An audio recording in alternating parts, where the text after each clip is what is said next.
What's up, everybody? Circus here, coming at you with this week's power rankings video. And this one's going to be fun because it's going to seem like it's a little off when you first look at it, but with detailed analysis, you'll find out it's not as bad as it seems. And that's why Kamel's here, because he likes things when they're not as bad as they seem.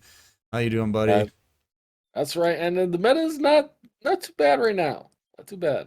Yeah, I don't think so either. So if you're new to this series and you don't know what we're doing here, each week we track decks as they're played in tournaments around the community, and then we assign them points based on how they finish. So if a deck gets a first place finish, it'll get 6 points. A second place finish is 4 points. A top 4 is 2 points, and a top 8 is a single point. That's right, Circus. And to keep the power rankings consistent, all of the tournaments have to have the same format, that being rounds of Swiss into a top cut, and the deck format being one deck and a 7-card side, which you can side in skills. And the tournaments that meet that criteria this week are the Battle Phase series, including Damage Step, the Meta series, the Dark World Legacy, Yami Cup, Ruby League, and Mimicker Cup all happen this week.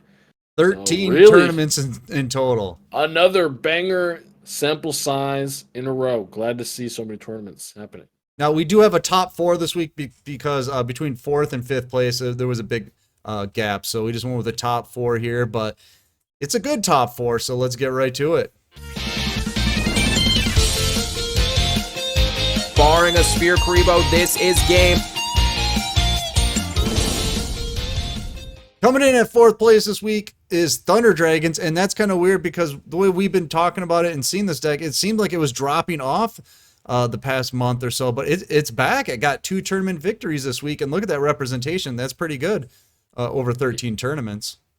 Yeah, Thunder Dragons did fall off, but I do have to say this week was the first week when people were playing, the first week where the ban list was implemented, and a lot of people were testing their faith in Automats. Sad, I'm not going to get to talk about Automats this week, but Thunder Dragons have a very good matchup against Automats, and their increased representation this week really helped them a lot. Picking up 2 tournament wins, seeing Automats in the top cut really made it easy for Thunder Dragons in some situations.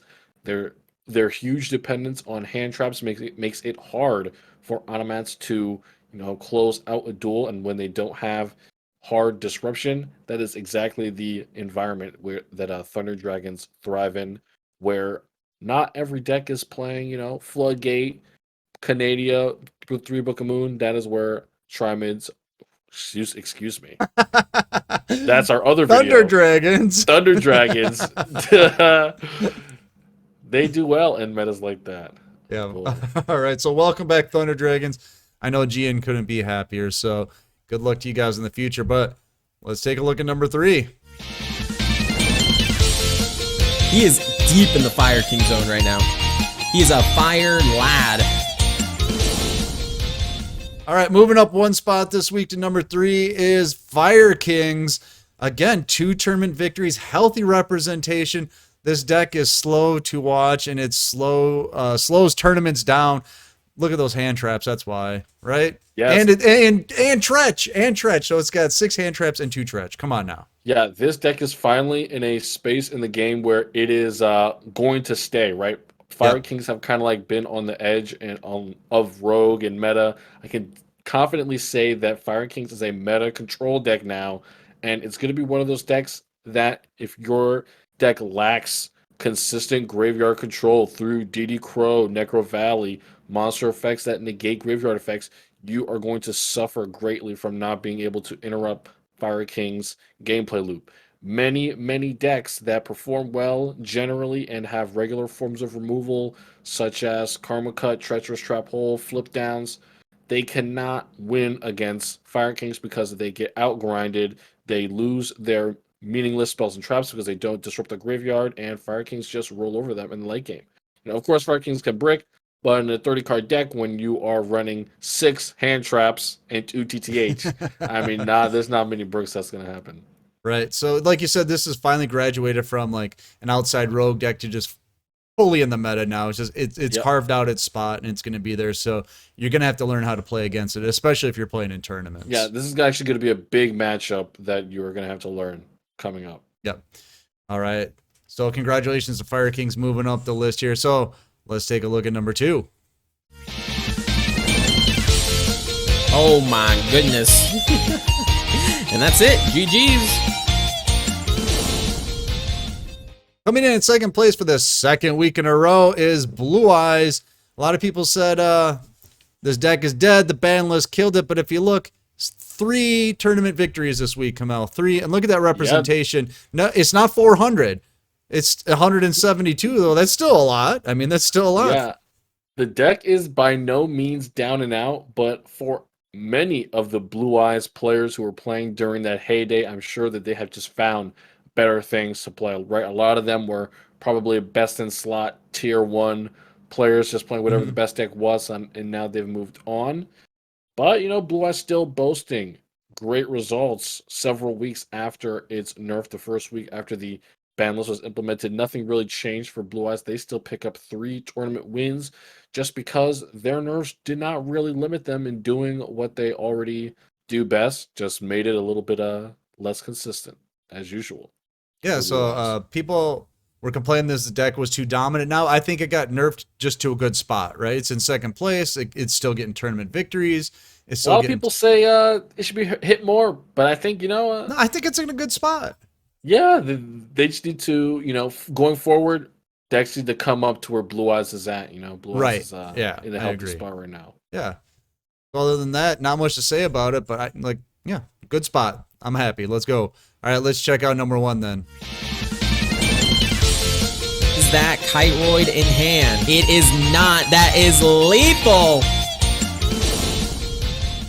All right, number 1 again this week and dominating this week. And I'm sorry for the small print, but that is 29 top 8 finishes. But look at the representation. This is where we want to break it down a little bit. It's going to seem like Harpies need to be nerfed. They're just crazy.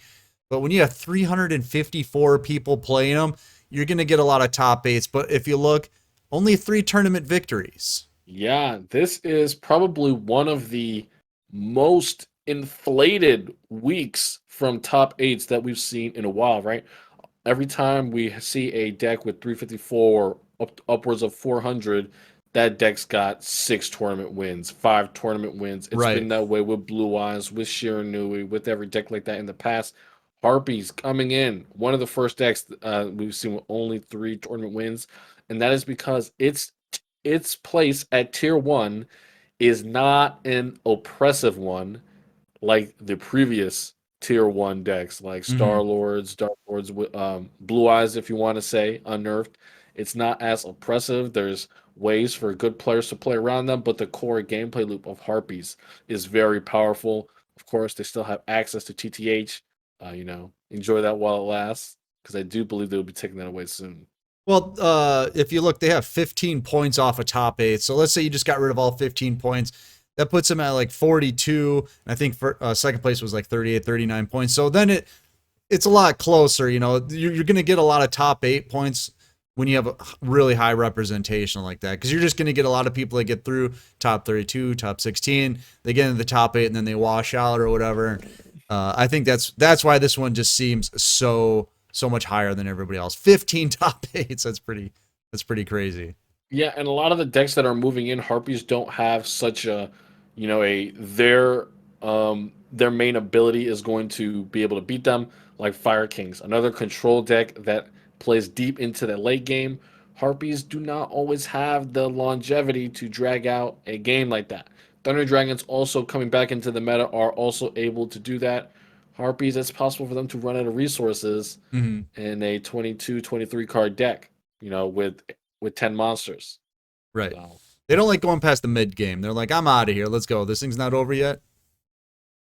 So yep. A lot of other decks like Onomats, the water deck, phasing out those early game decks, no longer in the meta. We've got a lot of late game control decks here. So Harpies, their matchup, not as good against them, but they are still performing. We'll see how it keeps up next week. So overall, like we were saying, I don't think this meta is as bad as people say it is, and Harpies aren't as bad as people say they are. They're just everywhere right now because they're new, they're easy to get, and they're fun to play right now. So they're just the new hotness. That's all there is to it. Well said. All right, so let's take a look at the at a glance stuff here. Overall representation, surprise, surprise, Harpies. double everything else. Double Blue Eyes, double the next Yeah, representative, man. absolutely crazy. Top 8 conversion rates. Automats, but they didn't really get a lot of points. When we see the overall list, you'll see there's a big disparity between 4th and 5th place. Top 8 finishes this week, of course, Harpies and then Blue Eyes. But remember, take 15 off of Harpies, 15 top 8s, and you're right there with Blue Eyes. You're right there with Fire King. So just remember, it's all the representation this week. And then here you go, overall scores. You can see there's a big drop between Thunder Dragons and Yusenju's and Almats, kind of tying there, both with a tournament victory. Yosenju's a deck that's trying to make it, but again, it's an effect monster deck trying to make it in an Xyz world, and it's kind of rough for those decks, but Yosenju's are trying to make it. Yeah, I'd say it's the best rogue deck right now, by far. Right, it's where Fire King was a couple months ago.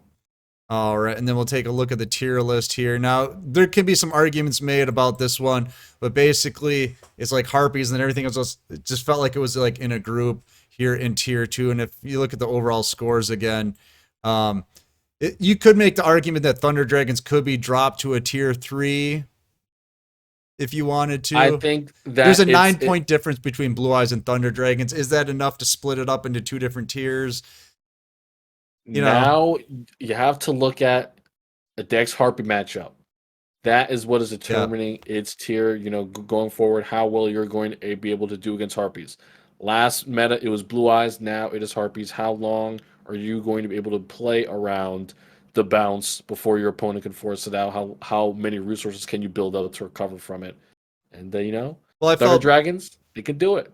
Blue Eyes to Fire Kings was 5 points, then Fire Kings to Thunder Dragons was 4 points. So I was like, well, that could be a group in itself. And after that, there's definitely nothing. So yeah, for sure. Stats wise, it could be 2 or 3, but I think they're all roughly the same because they all had pretty much the same victories this week. A lot of the same top 8s and things like that. So it just seemed like they were just kind of all in a group together. So again, we try to just go off the data and not just our personal opinion, but your personal opinion might say, my opinion would say Thunder Dragons would be like a tier 3. After watching tournaments and things like that, they seem like Blue Eyes and Fire King seem like better strategies than Thunder Dragons to me. I have to agree. Okay, let us know what you think in the comments below. Kamel's like, I don't like Thunder Dragons. Don't talk to me about that. They're all right, man. They're all right. All right, guys, we're going to get out of here. But like I said, let us know what you think in the comments below. And make sure to get in our Discord because it's free. The tournaments are free and the new player help is free. Check out the other video we released today. It's a good one. It's a good one. All right, guys, we're going to get out of here. I'm Circus. That's Kamel. Peace out, guys. All right, we'll see you next time.